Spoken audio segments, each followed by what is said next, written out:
مرحبا، اسمي علي مع مقاطعة فيرفاكس. من خلال هذا الفيديو سوف أشارك كيف يمكنك تحويل اللغة على vaccine.gov لحجز موعد كوفيد-19 بلغتك المفضلة.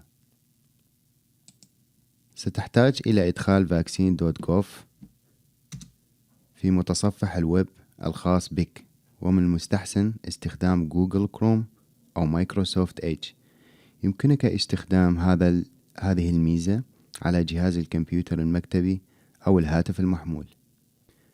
بمجرد إنشاء الصفحة، حدد رمز اللغة المعروض كحرف A إلى يمين المتصفح الويب.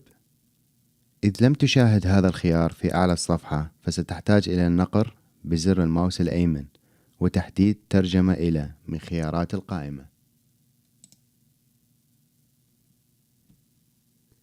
حدد لغتك المفضلة وانقر على الترجمة.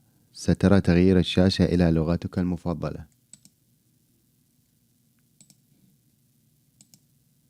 تذكر إن هذا الخيار يمكن العثور عليه أيضا على الهاتف الخلوي المحمول الخاص بك.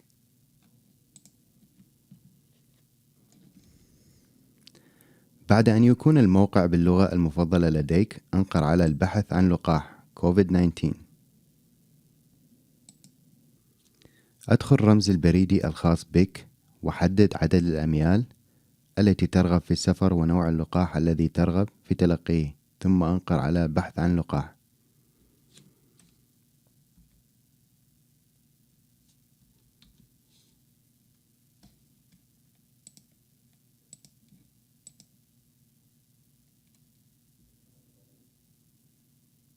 ثم حدد المزود المفضل لديك.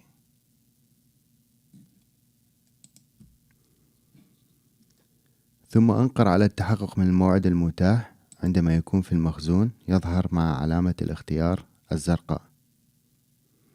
شيء واحد يجب أن تأخذه في الاعتبار، هو أنك قد تحتاج إلى اتباع هذه الخطوات نفسها على الموقع الإلكتروني لمزود اللقاح الذي تختاره.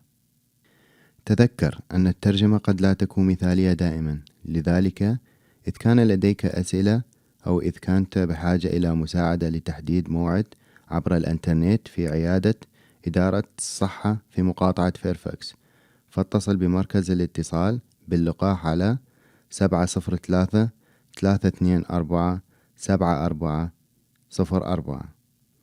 أو يمكنك إرسال بريد الإلكتروني إلى ffx.covid@fairfaxcounty.gov. تذكر أن لدينا جميعا دور في مكافحة هذا الفيروس. قم بدورك عن طريق التسجيل للحصول على اللقاح الخاص بك اليوم. شكرا لك.